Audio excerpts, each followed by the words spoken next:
We can go full screen. No,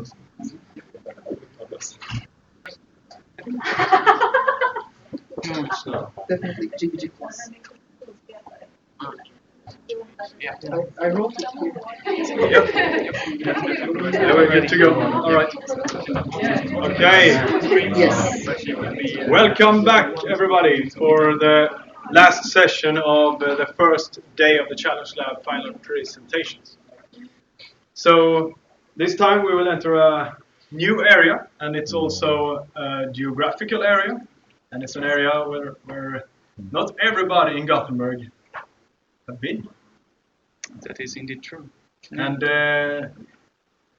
you will go deeper into this and why also. Mm-hmm. So welcome on stage, Avi and Dinesh.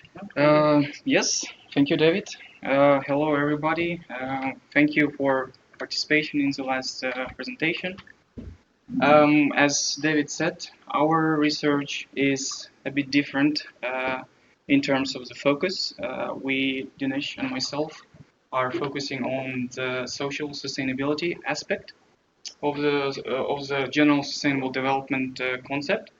And the topic of our research is bottom-up approach in urban decision-making process in Angered suburb of the Göteborg. And we're focusing on the youth as our main focus group. First of all, I think to give you for the viewers also to give the general overview of the process, we would like to present the timeline. I guess those who are already familiar with the Challenge Lab knows that, but I think it will be a good way to reiterate a little bit.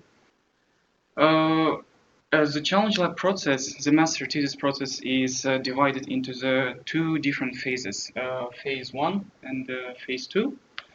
In phase 1, the basic idea of having a phase 1 is to explore, the intrinsic values, the understanding of the current time, understanding of the current society's hot, I would say, concerning topics, and meet with the different stakeholders throughout the different sectors to discuss with them and see the leverage points, how we can capitalize on them and work on them. That was the major part which of the phase 1. It was started in January 2017. Upon understanding what is leverage points, we came to formation of the group of the different teams, and the different teams formulated specific research questions tailored to a specific topic.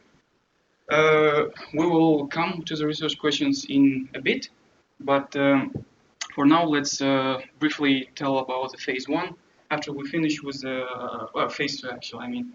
After we finish with the phase 1, we came to more deeper, more focused research of individual teams. In our case, we started in February 2017 by starting our empirical research, which involved the in-depth face-to-face interviews, as long as iteration workshops and, of course, up to the current stage of final presentation and submission of the report. Next, we will talk a little bit about, the general framework of our research, about section. Yep. Upon phase 1, Dinesh and myself, we came up with the specific research questions related to the current situation in Angered.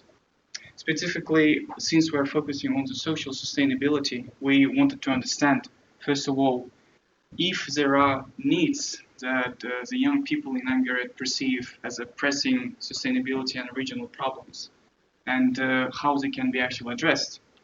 In direct relation to this first question, we have a next one, which states, could bottom-up perspective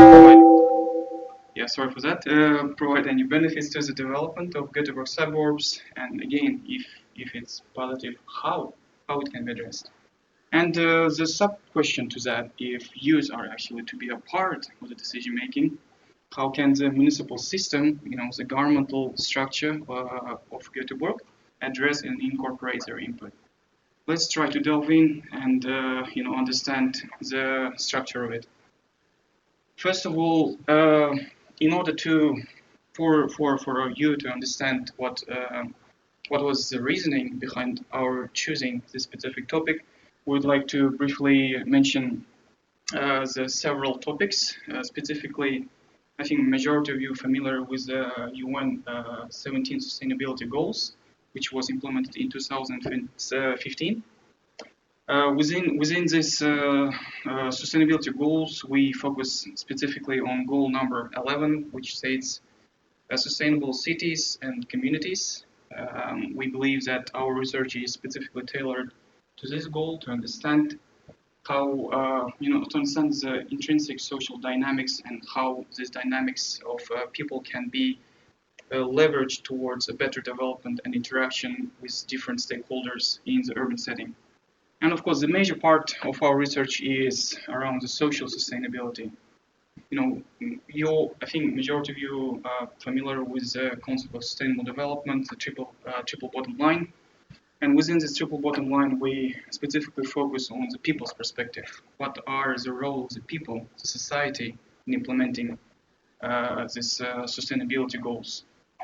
Then we have sustainable urban development, which is in direct correlation with the general social sustainability.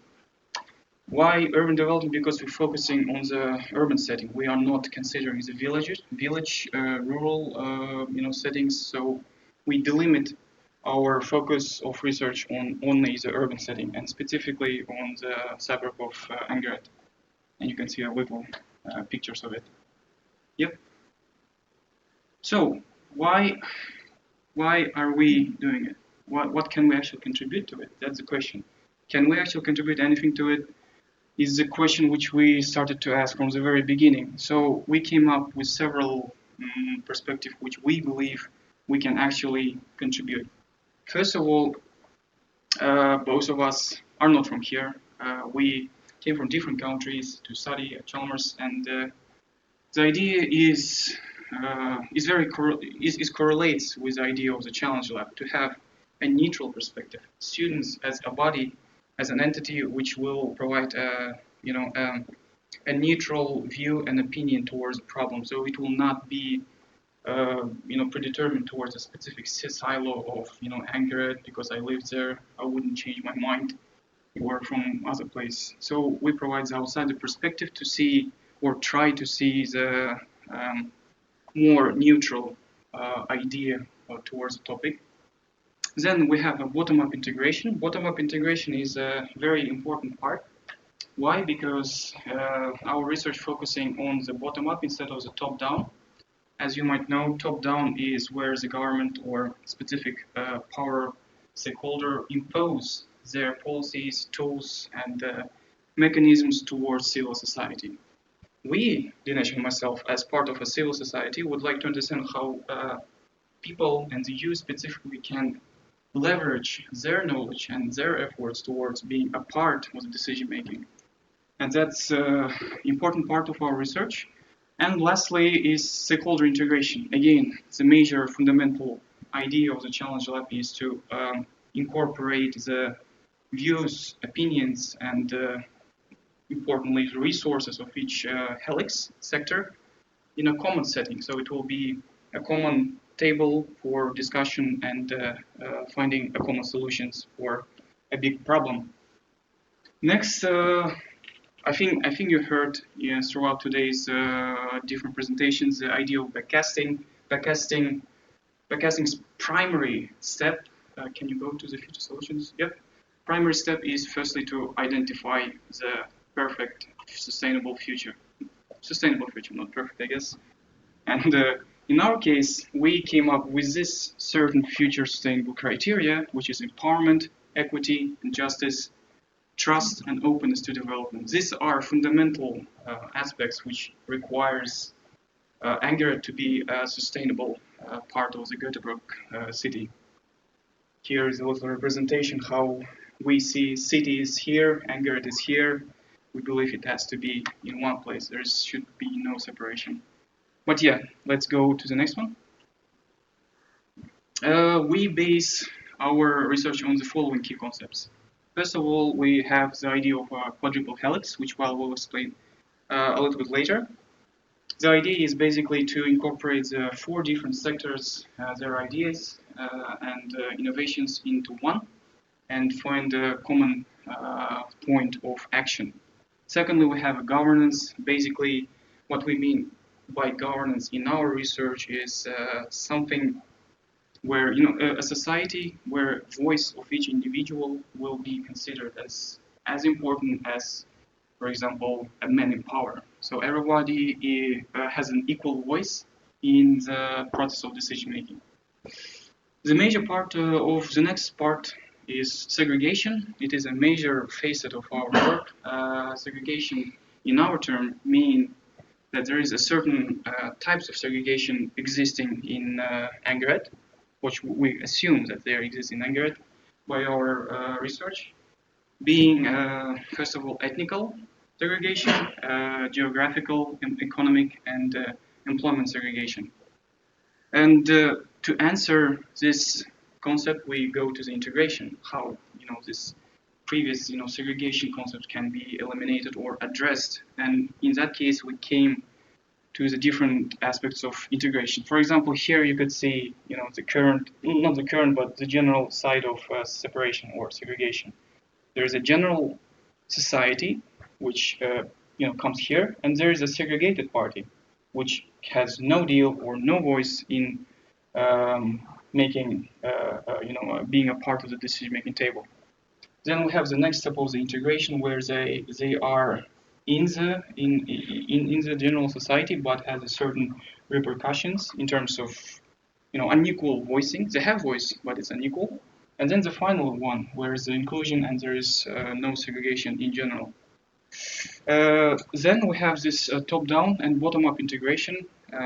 Basically, we don't want to antagonize, first of all. Top-down is not necessarily a bad approach. Top-down can be a very useful approach because man in power has a certain leverage points which can be effectively used. But in our research, we assume that incorporation of bottom-up integration, where the civil society also provide a voice and the voice and participation in the decision making, and having both of them together could produce a very viable and effective solution. Yep. And now we will talk about stakeholder collaboration. As I mentioned previously, a quadruple helix. First of all, one of the main fundamental aspects of the Challenge Lab is a triple helix. We have Challenge Lab as a platform which connects, 3 different sectors: a public, a private, and academia. Whereas students in the Challenge Lab also contribute to all 3 different sectors. Yep, the next one. And in our research, we believe that the triple helix should be complemented by adding an additional sector. Well, first of all, the traditional public sector, where we conducted a different set of interviews with people from the sector to understand the current situation in Angeret and their worldview about the topic. So you can see some of the logos here of the companies, academic sector also. And finally, the sector number 4, civil society, specifically youth in Angeret. We separated our empirical research here into 2 different modes. First of all, traditional interviews, face-to-face interviews, and then we had the workshops. The workshops came to be because to, first of all, cover a wider span of participants to gain more clarity in the data and precision in the data. And secondly, to have a more comprehensive understanding of the problem, because if non-inclusion of the civil society, so having only triple helix, is not enough as part of our research, because we are focusing on the use. Yep. And of course, Challenge Lab, being a part of the Challenge Lab, we act as a glue, basically, between all of the different stakeholders. And in order to incorporate their worldviews together and come up with certain ideas, we use the methodology known as triangulation. and Dinesh will explain more about that. Yes, Mhm. I will come back to that. Yes, so Abby, can you help me with diving deeper? So I will tell you more in depth about triangulation in the later aspects of diving deeper. So in diving deeper here, we talk about how we did this collaboration and how we brought this integration between different stakeholders. And we will go into the methodology and also come back to the result of our research. Mhm. So this is like the general structure of our methodology, where we had the research questions and we had designed interviews, literature study, and conducted workshops with the youth, and then did the triangulation, which I'll come back later. So first was the interviews with the stakeholders. So the interviews were done with all the four helixes, and it was in semi-structured format where we had standard set of questions which had the ideology of backcasting as perspective, and also had specific questions oriented to their specific sectors or helixes. And then we did literature studies. As Abby told earlier, we identified some key concepts for our research that was necessary to support our study and which we need to do more extensively. And we also obtained material from Stutzlandet, and also read the report of Melan Platz, which talked about people participation and how to include the directives or the perspectives of people in the society of sustainable urban development. And the workshops were done with the youth, since we had a wider span of the spectrum from age of 15 to 30, and we couldn't cover all of the age groups in this segment with only interviews. So workshops were kind of easier for us to cover large masses of people in the same amount of time. So the workshops were among five workshops were conducted in Angered School with many different students from different classes. So here in this picture, you can see that this didn't have the same structure of our workshops, where generally it was in the first phase. We had questionnaires, which are also had the backdrop or ideology of backcasting, but also with some certain demographic questions. So we thought like we need some more information of how many people are answering this and who are from where, which region, since we are focusing on Angeret. And then we also had brain writing, which is like a and it's somewhat like a game where in which they would write an idea which they would like to contribute to Angerite, saying, okay, this is what my idea is and I would like to support it. And the rest of the table around sitting would comment on the idea, if it's a good idea or a bad idea, and then the conclusion will come back to the person who's wrote the idea, and he would read the comments and say if what the comments from the other remaining in the group say the same thing, or do they agree or disagree. So and then finally come up with an idea at the end of the brainwriting workshop. So in the rest of the workshops had all not didn't have questionnaires, but only had brainwriting, since we tried to omit the aspect, since we had a limited time during the workshops, as we had to iterate with many stakeholders at the same time. And considering having all the inputs from the interviews, public sector, private academia, and the youth with the workshops, so we had to triangulate, since we cannot incorporate all the ideas and needs that all of the different helixes consider. So triangulation helped us in that aspect, where we have different perspectives that we gain from all the helixes, but also we can validate the data by triangulating amongst these existing stakeholders. And hence we chose the methodology of triangulation, where it integrated all the aspects and also gave us very specific focuses that all the region wanted, all the sectors wanted to help us and support us. And this triangulation at the end, it gives a lot of different inputs or needs which we had to focus, of which we created strategies based on what we understood through the literature. And that strategies were iterated with the stakeholders and asked them if they found the strategies were of any way supportive in the aspect of integration or youth involvement or sustainable urban development. And the discussion in this discussion, you can also see that we couldn't get all the youth from Angered, since it was and hence we had to iterate it again with the youth, and we took the answer from what we got from the stakeholders and again took it down to the youth. We asked them, okay, if the stakeholders discussed or provided any inputs that considered your aspects, or have they discussed or agreed upon certain strategy that you disagree. So that came up with an idea of, okay, like, are we doing something contributing to the society in the integrative aspect? And hence the strategy which was cemented by doing the iterative, saying, okay, these are the core strategies that the society or the system needs to work upon. And yeah. and that led to our results. And the results we divided into two phases. One were the result from the empirical study, and the other result is the result of the whole master thesis. So first one is the map, or the stakeholder map, which we created through structural snowballing. So this at the end was we identified stakeholders in terms of trust maps, and that's how we think or we validate our information, saying this the trust lines which draws between different stakeholders also say that the value that we create on this research adds more stronghold rather than it being just information iterated from various stakeholders. And the cumulative results that we had worked with over 148 people from all helixes, and out of which 113 of them were youth. And since from the workshops we directly iterated with what they meant by these different aspects, they told 27% of them told that segregation is something which is something that they can experience, they feel, and they need some momentum in this area to solve it.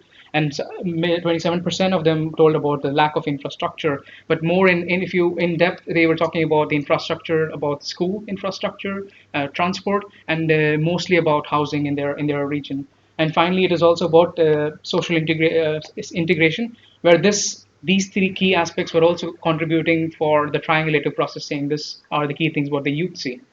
And finally, we move to the results of our research. So these, as we told earlier, we had 12 strategies that we created, of which we couldn't present all of them, but we selected key strategies that would answer few of the pressing issues that we found from the triangulation. So the blue strategy is more like a top-down strategy, and where the green segment is a more bottom-up strategy. So here in the first strategy is what is to create business opportunities to promote integration through raising economic standards. This idea was it's to integrate the society where we create equal opportunity and create the imbalance, reduce the imbalance between the society and create it to be more equal. And how can we do this? So maybe this we thought that this would be a good strategy to go ahead with the integrative aspect or the problem to solve that. And then the bottom-up strategy, where we create a sense of safety and integration in Angaret through value-based education. So it is also to make the people understand that today that how the culture in Sweden is and the society, how does it work? Because we have also identified that such information about how to work and how the societies and how the system works is also lacking in terms of, and hence this strategy we thought like, okay, providing system with more knowledge so they can people can learn then and then share it with their people, so everyone knows about how it is to work and live and experience the culture of Sweden.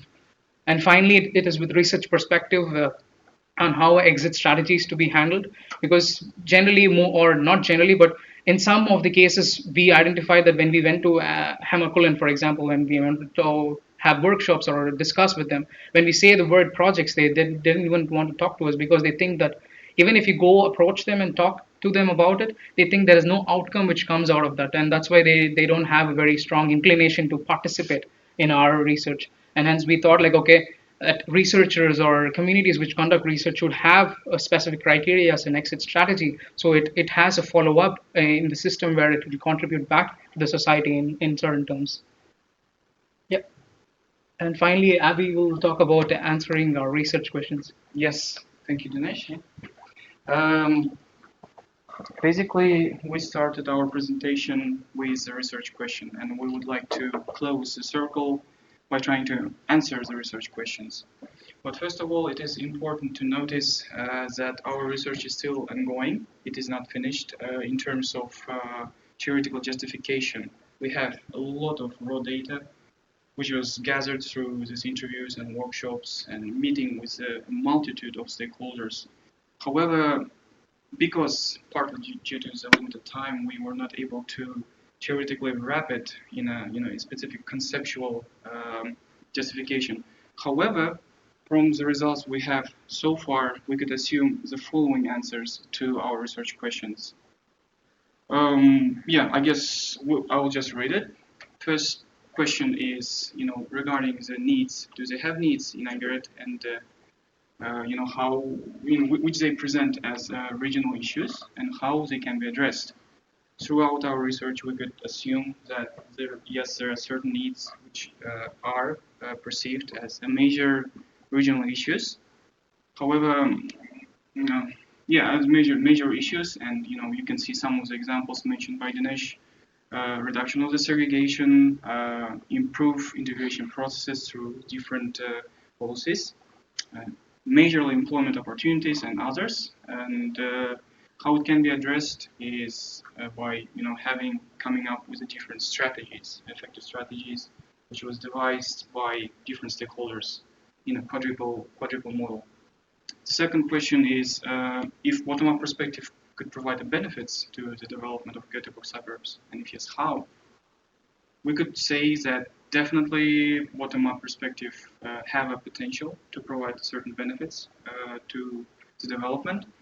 First of all, we have, in terms of promotion integrative process within the city, so it helps to strengthen the integration and collaboration between the different helices. And secondly, it could help the general procedure of the urban decision making, so it will be more transparent. And the last one, of course, trust, facilitation of the trust, between the local city, the youth, and other triple helix sectors, actors.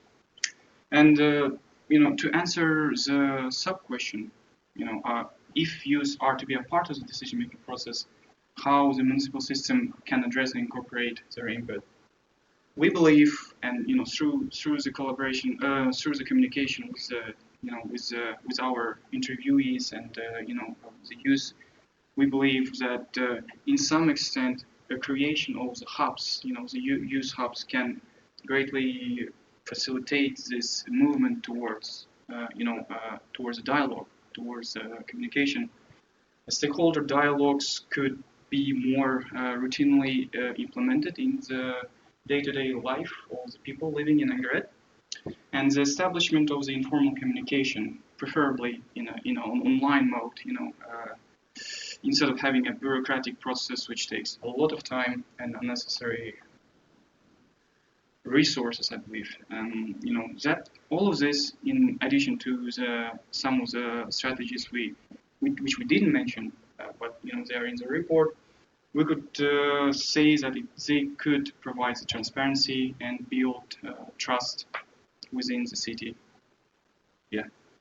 And the next one, we just would like to finish with a positive note, I guess.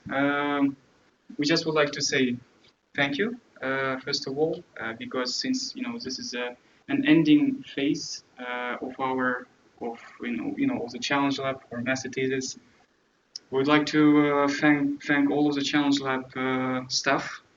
Some of them are sitting here: John, Johan, Andreas, and David, of course. We'd like to thank all of our stakeholders. Also, some of them are sitting here. And the youth specifically, their input was very valuable and helped us to understand a lot, about the topic and in general about the process which is happening in the city. And thank our classmates. I guess it was very good time we spent. I think we all learned and grew together by having all of this, leverage points and process and phases. I guess it was. I believe it helped us a lot. And on a more positive note, I guess we have a short video we compiled which shows the journey we had from the day one till the current time. You could have a look at it, please. Yeah. Sorry for it to be loading.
Thank you. Yeah,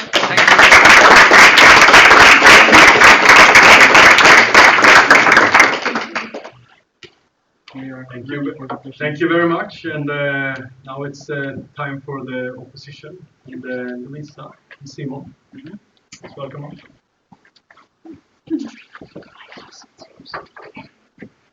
Yeah, thank you guys. Really good presentation. It explained a lot, I would say. It was very interesting that you mentioned this outside perspective that you brought into this topic. I think it will be hard for someone who have lived in Gothenburg for such a long time to have this like open mind as you have had. And it has been really interesting to see. I mean, we have worked a lot together and we have tried to help you with some translations and those things like, oh, can you explain that we wrote here in Swedish? So, and those things. And we have seen that you have been a lot out in Angered as well, and it's been really nice to see. But maybe you spent a little bit too much time on that, and the report was a little bit lacking. But this presentation also helped in the explanation. A lot of fun seeing the video as well to see what you guys have been doing in Angered. It's been an interesting project. A lot of interesting results as well. But we have a few questions. Yeah.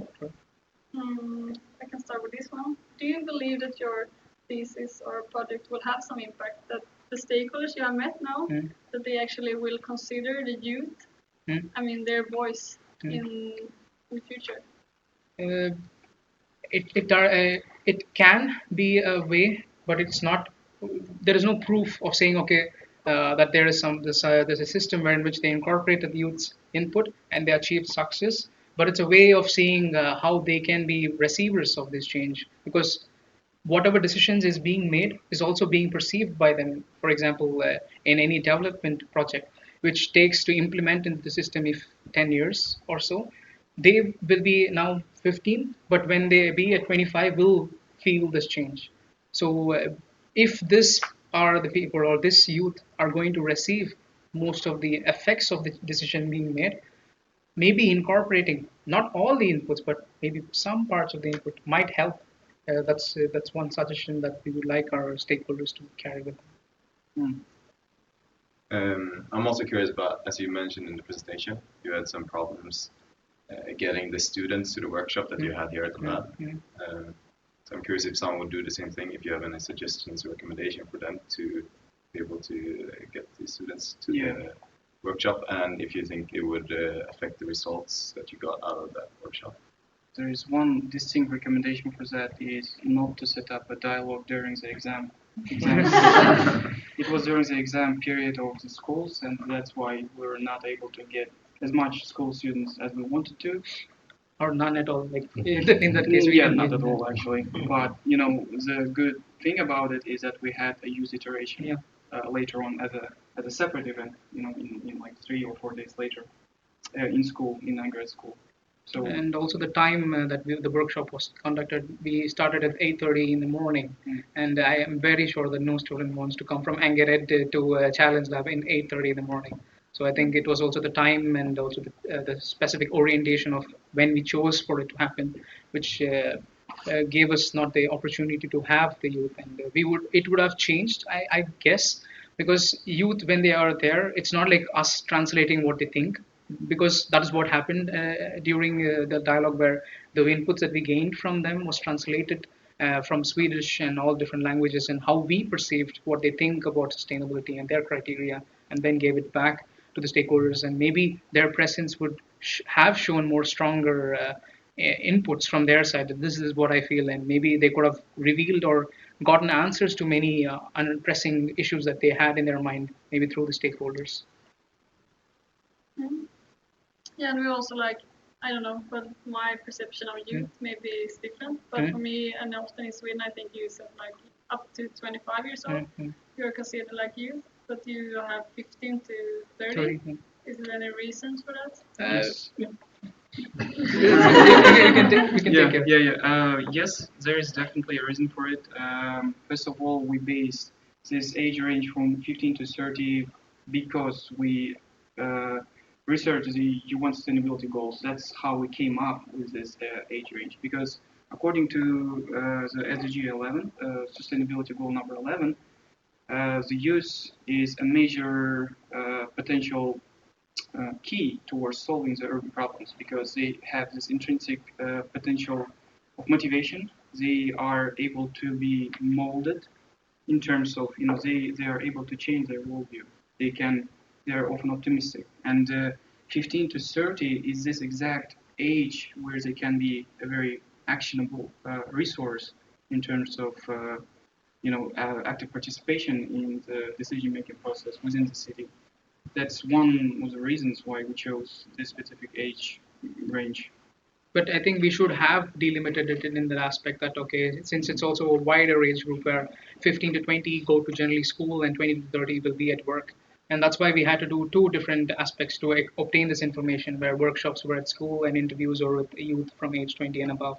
So that the disparity which led to conducting more research in that aspect. Yeah. And delimitation would have helped us, yeah, a lot. Also, like curious about your method. Do you think that it was a good choice, and do you think it supported the? We iterated it with our stakeholders and asked them if they think the method would work, and some of them suggested that it is a good idea, but there was no clear answer saying, okay, this method would be something very fruitful, as this is the first time that we are trying to implement it, and the result is what we got as the strategy. And if the stakeholders find that the strategy is useful, then I think the methodology succeeded. So it based on how the stakeholders perceive, I guess. Yeah. Just to also bit add to that, given the specificity of our research, we believe that triangulation was maybe not the best, but one of the best methods to be used because it involves stakeholders, and triangulation is all about stakeholders basically, and communication between them. That's why we think triangulation was one of the good methods to be used in our research. But since we are working with different helices, we also might have filtered out maybe the key aspects of every individual helix. Maybe the concerns of the more pressing concern from the public sector would not be the concerns of the private sector, and not the concerns of the academic sector, and not the concerns of the civil society at all. And all of that would be just filtered out because of triangulation. And that is the drawback of triangulation in our case, where we only focus on the more pressing needs from all of them, but rather less focus on individual helixes. Yeah. I just came up with a question now when I listened to the presentation as well. You talked about exit strategies, or that many youth okay, you just come here and make research and then you leave. So I just wonder if you have any exit strategy, what you call it. Okay, what is the next step for this? How can someone take this forward? Yeah, that's why we started working with the stakeholders from the beginning. The idea of exit strategy didn't come at the end of our research. When we had the interviews with academic sector, and they told that, okay, you need to also focus upon exit strategy, and that's how, okay, we need to know that, okay, we need to focus on exit strategy, which is missing. And that was also identified during when we visited Hamakullen and talked to people there, where they're always shunning away some projects, or you don't. That's why we thought maybe you should not call our project a project, but just call okay, we just want to talk to you and stuff like that. So that maybe try to help with it. And that's how the input of making the strategy of exit strategy with stakeholders, because now we think at least the outcome of this will be taken by the stakeholders, and that the exit strategy is successful, that if they take this, it is something useful in that way. Mm-hmm. It's also very important to know that exit strategy is synonymous to the follow-up. So basically, what we mean by the exit strategies is that if a specific project is finished, it has to be followed up later on. The results of this project has to be used for the next project or for a specific municipal policy. Otherwise, having each separate individual project which will lead nowhere will not really give any sense of trust for people who have been participated as individuals, for example. They need to see the progress. And they could see this progress by this following up from one project to another. And in addition to that, it could actually strengthen the general framework of the policy, because if you don't have to invent the wheel if it's already invented. So you just use the wheel which was invented before and have two wheels. Two views. It's a bad metaphor. That's right. But I think you got what I mean.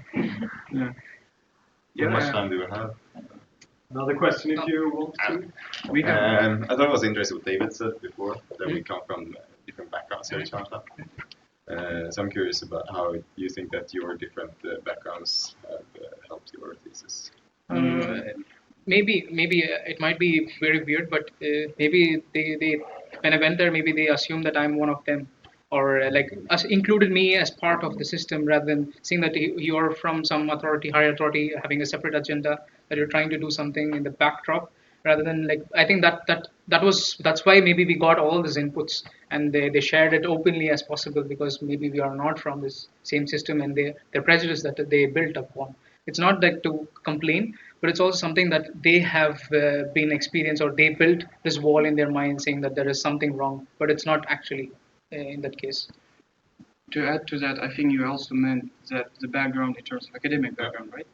In terms of academic background, we believe, first of all, why we came up with this topic is because we are, our backgrounds, my background is industrial ecology, Dinesh's background is Quality and operations management, exactly. So it's basically technical. We wanted to explore something different, and social sustainability has been drawing our attention for a long time. And that's why we thought, in order to broaden our horizon and understand, explore the different aspects of sustainability, will really help us to better understand the general facet of the sustainable development in general. So you cannot say that you are, for example, a sustainability manager if you only know the ideas of environmental sustainability. You have to understand, not physically, but practically, what is social sustainability, also what is economic sustainability. So that's why we decided to come up with something different. Yeah. We challenge the challenger. That's a good one. Good way to end, I guess. Thank you so much for the questions and Thank you. Yeah, thank you, Simon and Lisa, for everything.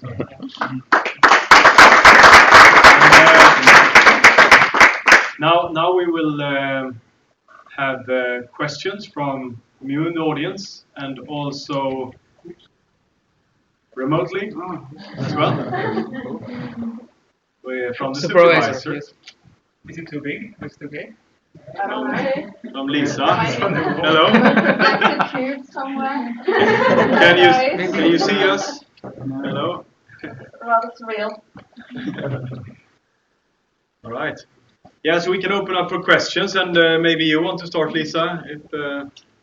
I don't specifically talk from a big screen, but I just want, as a comment, that these guys are supposed to hand in the report a bit late, as they've already mentioned. And I would just like to add a compliment to that, because these two guys are doers. And it doesn't matter if we say stop doing empirical work and start writing and reading. They will answer you, okay, that's fine, that's a valid comment. We'll just interview 43 more people and then we'll get right through. And that's pretty much how it's been tutoring these guys. They've always run ahead with their game. And I will applaud them for trying something new, but what they have left to do is to explore who have done it before, and then to compare the results, because I think they are contributing to something that has been going on for quite some time in Hammarkullen. They just have to figure out what it is they have contributed that is actually new. Because dialogue with people in Hammarkullen isn't new. Bottom-up perspective in Hammarkullen isn't new. But the way these guys have come kind of from the sidelines and without being from an authority or being from one of the projects, they have gotten other voices to talk, and that's quite interesting. So I'm looking forward to them figuring out that part as well. Thank you, Lisa.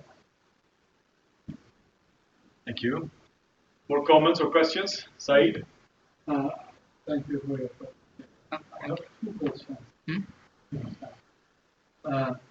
The first one is not related to your research, it's something personal maybe.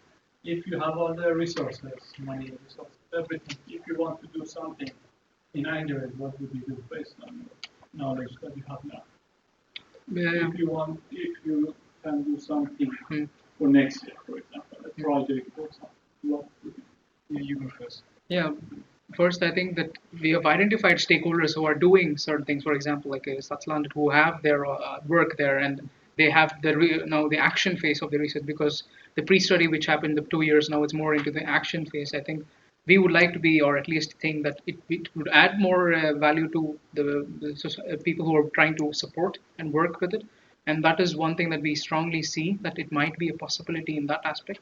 And also that the youth hubs existing there are more very narrow in that aspect. So we wanted to more go in there and conduct more technology, or a more wider aspect of talking about issues, opening up and talking about it, rather than everyone thinking about all the aspects in their mind, but openly discuss with the society and talk and challenge the society. Okay, this is what I feel, but do you think it's the same? Because now it's always in the mind, it's always prejudice, it was always the what do you call stigmatization, and all the things which you built upon walls in your mind. But you can only break them by doing something with respect to what your wall is about, rather than just being there about saying that I have a wall. what would you do? Yeah, as I told you, that would be like from the insider, like as we have gelled down to the system, and like at least when we go to at least Anchorage school, they recognize us. Okay, they are from Chalmers, and like at least they think that we have added some value in that aspect of bringing the discussions to them, and they think that the contribution from their side, that we would be able to grow this up and try to integrate in the aspect of them to question different aspects and try to push themselves and understand about the Swedish culture and how it works here, and maybe that we can communicate that through what knowledge that we have and the support that we can gain from the lab. Yes, I agree with what Dina just said. I think implementation of the use hubs is something which we can work with as as a thesis pair. I think also it is kind of important to establish this informal communication we have mentioned in the presentation, in terms of having a certain online platform where they could elaborate their concerns, ideas, ways of collaboration with the municipality, because a lot of them mentioned this bureaucratic system as a hindrance to the communication. I think that could be the first two actions which we could actually make, and I guess it will snowball after that. Yeah, we just like the snowball. Yes, Fabio, I guess. Yes. After what you said, from your work, what's your definition of segregation? And if your definition of segregation changed during the interview about education, what is segregation for the people? So okay, so when we thought this segregation, the aspect of first, when we didn't want to dive deep upon what we think of segregation at the time, because we were already into the research phase and when we were having interviews with the stakeholders. So we thought, okay, let's start with the stakeholders and then come back to research at the time. So we had the workshops, and then they told that it's like more like the feeling of segregation. It's not, even though that you can see people moving around with you, but you get the sense of not feeling connected. That's what they meant by segregation in our field. That is what we identified in our workshops and also interviews. Yeah, and to give you a specific examples also, for me, for example, segregation in the beginning was something directly related to racism, for example. But later on, we found out that there are different shades of that, specifically the geographical segregation, whereas the location is somewhere far away, so it's segregated from the general lifestyle of the bigger city. Secondly, we have this job employment segregation, where they are to some extent discriminated in terms of having a vacancy or a job, for example. The third one is economic segregation to some extent is the same as employment segregation. So for me, I identified three. Well, not for me. For us, we identified three shades to the major part of the segregation, and I'm quite sure that there are also different parts of it which we didn't explore yet. Yeah, we will find it out in the theoretical justification. I'm sure of it. Yeah. Thank you. Yes, Patrick. Yeah. I'm very interested in the pie chart from the cumulative results slide. There you have the stakeholders' answers to what they feel about segregation possibly, but I'm interested in what they define as infrastructure as well. Can you give some qualitative dimension to that? Yeah, this was like divided into three aspects. I didn't like we didn't put it in the pie chart because all landed in the same criteria. But they told about lack of infrastructure in terms of school. Like they wanted more better rooms for like schooling or going to school, but maybe exploratively in their aspects of different departments, having more science-based backgrounds or more economic-based backgrounds in their forms of education. Then that's what they told that they have identified through the aspect. And also about transport, they wanted a connected city. They wanted to have more better integration in terms of transport and easy travel between Angered and the center, and that was what they also have mentioned. More primarily or larger group of people also talked about housing, and that they live in large groups in the same house, and they don't have the youth have told that they don't have like more space to live in their house, and like they're stuck and cramped in tight spaces. So those were identified. I'm sorry that we didn't put it here. No. Do you have any conclusions? Can you take any conclusions from that? Or? Yeah, that's the aspect that we triangulated and formulated the strategies based on. Since we didn't present all the strategies, we couldn't tell you about all the aspects that we try to solve during the strategies made, and we only told about segregation and exit strategy, and also about integration. So those are the three things that we identified. But the other strategies follow up with this aspect of integration in terms of creation of businesses, and like then if you have an equal society, then maybe since you have an equal society, then you have to bring in more integration in terms of not seeing that geographic, because you cannot move whole of Angered now to the center or somewhere. The only thing that I think, at least in my perspective, can be improved is better connectivity. That would also bring in more connected cities rather than it being a physically segregated as a society. Well, it sounds to me like you have some kind of low-hanging fruits there. That you can do something. Okay. Yeah. Thanks. Right. Yeah, so since we are already on the infrastructure subject, I will address this question first. Was it mentioned during the workshops or any surveys that the need for cycling, for instance, did they address to that? Unfortunately, no. Okay, do you think that this might empower the youth there? One thing is like we thought of the questions that we also obtained from stakeholders, for example, urban farming, and we asked the question of, okay, do you think urban farming would be like a good initiative for you to like be there? And their comment strongly was, we don't have houses to live in. Why would we think about urban farming? First, we think that we need to have better living spaces for us, and maybe then move to urban farming to make the society better. We have less living spaces, and it's the concern that they share. And it is like what their pressing issues is different from what we think is pressing issues in the center. So that varied a lot for us in that aspect. Can I just add a little bit to that? I think not directly cycling, but people mentioned, that the far away, that Angered is far away from the city center, right? And perhaps the idea of implementing, the cycling tools can be really useful for them to actually, solve this problem, and it's also economically viable for them to do that. So I agree, it could be, but they didn't mention that, unfortunately. Okay, I had another question, just short one. You mentioned outsider perspective in the beginning, which is quite important. Do you think it made it easier for you to approach locals despite the language barrier? Yeah, that was the like we went and like everyone was talking to us like, please do you know any English, but it was good from our stakeholders that we involved with amongst the schools, the teachers who supported us, who helped us in translation, because we didn't want to impose the language as the barrier, saying you can only talk in English because we can only understand in English. So we tell them that you can talk in Swedish. We will tell the questions to your teacher in English, and maybe the teacher can translate. And that's how we. Yeah.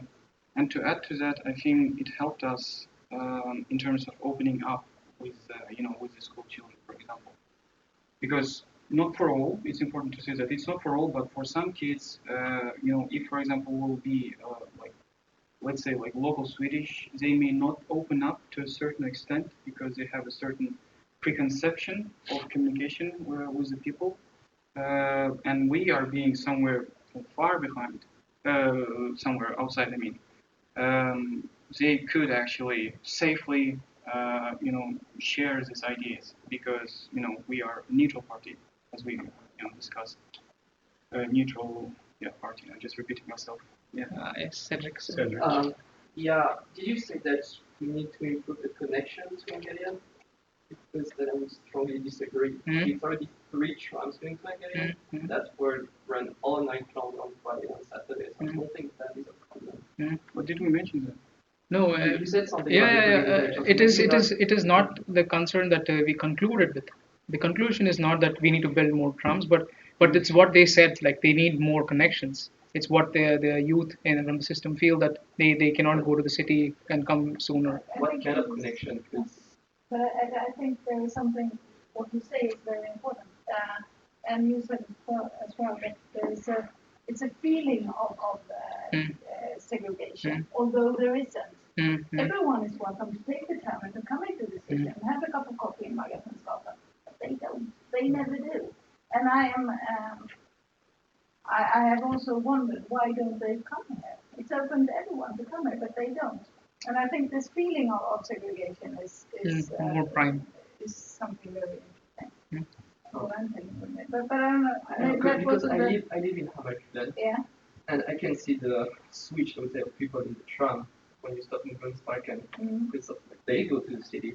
Yeah, they go. But then they all get out, and and then it's sweet that get in the tram and keep going to whatever line they are. So I don't really understand these points. Because to me, they go to the city, but then the sweet won't go to Hungary. Okay, so you mean in the opposite direction more like. Yeah, I mean most, we can say immigrants. They stop in Brunnsparken, I don't know what they do, but most of them stop there. So they go to the city. Yeah, you're right. Oh, Can I add something? Yeah. Connection doesn't necessarily mean tram lines or tram times. It actually means connections. It could be mental as well. There are things that you can only do in town that you can't do in Angered, but not much the other way around. So even if there are cafes in Angered, we don't go there, right? So I think you should stay with that mental connection and then support that with the physical, because it is about distance and services and not necessarily how many trams. Okay. Thank you, Lisa. Let's see. Johannes is first, maybe. Coming back to the infrastructure, so you mentioned 3 different sections. There was housing, schooling, and transportation, if I'm right. Did you see a priority? Because you mentioned before, like, okay, urban farming is not important. We need houses first. Of these 3, would you say which was the most important and the least important for them? Housing was the prime concern for them. The second concern was transport or the connectivity, and the final concern was about school, better school, and infrastructure in that aspect of school. Yeah, housing is the most important because a lot of young people said they have limited resources to come up with their own house to start their adult separate life, I believe. So they had to live with their family for a longer time, even after finishing school and university. So yes, housing is definitely the biggest infrastructure concern. Yeah. I just want to add to that it's not the that thing you said just is not something that is just for the segregated areas. It includes me, so that is for all young people in Sweden, right? Okay. But I also think also here, I think that we living in the city, we think, it's a lack of housing in the city center because everyone wants to live in the center. But actually, we are more. I mean, we have more space here per person than I think they have in Hammarkullen because they live very tightly together with large families in a small apartment, and that is, and we don't. We don't see them. Who wants to live in Hammarkullen? But they live in Hammarkullen. They are very limited space there. So, but true. You're right. Of course, there is a lack of housing everywhere. I have a question. Historically, Sweden has been a very much top-down society with the decisions coming from above, and city development, city planning of Gothenburg has been very much like that. And the symptom then is Angered being illogically placed, you could say. But the strategy was, and the plan was that the city would grow into this new costume. So Angered was put there, basically. And now that Gothenburg has not grown into that costume, there is a satellite, or two satellites, you can say, outside of Gothenburg. And this is a symptom of a city plan that did not put in lots of perspectives, maybe. I have no idea, but how they actually were thinking. But is this something that is brought up in the workshops, the history of the city development in Gotham or in the larger Gothenburg? We honestly didn't have the answer for, or at least the idea behind the how Angered was, or even to see upon the history of Hammarkullen and Lavgärdet in specific, saying that Lavgärdet is from another district in terms of where it is more top-down based control, and where Hammarkullen was communities, a lot of communities which thrived there. But we didn't know until we had interviews with other stakeholders in the academics department, who, like Stina Hansen, she works as a researcher in Angered, and we talked to her, and she told, okay, do you know the history of, like, no, what happened here? Because all the answers, or for the questions that we wanted to review back, just came across while doing the research. And at that time, we didn't have this input to take it to the students, asking, okay, do you know that Angered was like put like this, and how do you feel about that? And like, we couldn't ask that aspect, but we wanted to ask them how they felt today and now, because it's already been done. So talking about the past would have helped, or maybe revealed a lot of concerns, but at the time we didn't have the knowledge to say it to them. Right, thank you. And are there any more questions, Johannes? Maybe just one follow-up to this, because I think it's really interesting. If I'm correct, Angered was constructed back then to solve a housing problem, and now the people who live there have a housing problem. So it's actually a pretty good example of maybe failed top-down planning. So yes, program. I really agree to what you said. The final question, sorry. Sorry for barging in here as a complete outsider. But that's great. We are. I would just like to tag along on the top-down, bottom-up perspective here, because what you have strived for is the bottom-up perspective, trying to gain the perspective of the civil society, so to speak. But my question to you is, how do you plan to disseminate your results into the civil society? Because for this research to have any exit strategies, it can't be to just present it to the public sector or the private sector. What are your thoughts on actually making a bottom-up movement out of what you've done? It's also including it's not to present, but for example, if certain strategy, if the top-down strategy where they decide and make planning, if the inputs of the youth or the society is included, meaning that to drive that into the decision making is important, and if that happens, that can only be seen from current position of strength, because now the current position of strength is from the municipalities, not from the people. People all cannot run into a decision making table and tell that I want to tell about this. But it's also be seen that, okay, can we incorporate, and okay, let's include the people from society and bring them to the table. Not all of them. You cannot. It's quite difficult to. But it's also there should be a democratic process, I guess. So who can represent them, the society, to get them to the table, so they can discuss it with them, and they can then disseminate it to their sector or the society that they live from. Yes. So that's one possible idea that I just got in my mind. It's not that I thought to it. And to add to that, I think on a micromanagement level, I think first of all, what we can do is to spread this presentation and the report, and as we already said to our stakeholders, we'll spread these results to them for the possible usage of it as a reference point in their own work, in their own projects. For example, this project of Stadslandet, for example, could be our results, we hope, can be useful for them. since they are also focusing on the urban development. Also, I guess, you know, I believe it's in terms of the micromanagement. It's firstly to awareness raising.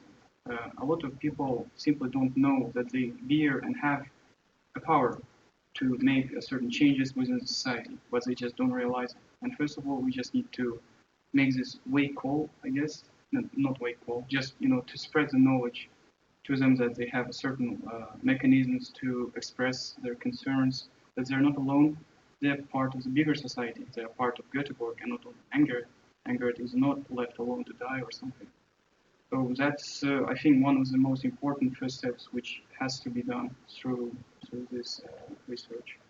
And then it's up to the stakeholders. Stakeholders who currently hold the power to make the viable changes in terms of policies, political mechanisms and tools to strengthen the current system. Yeah. Thank you. Thank you. And thank you. Oh.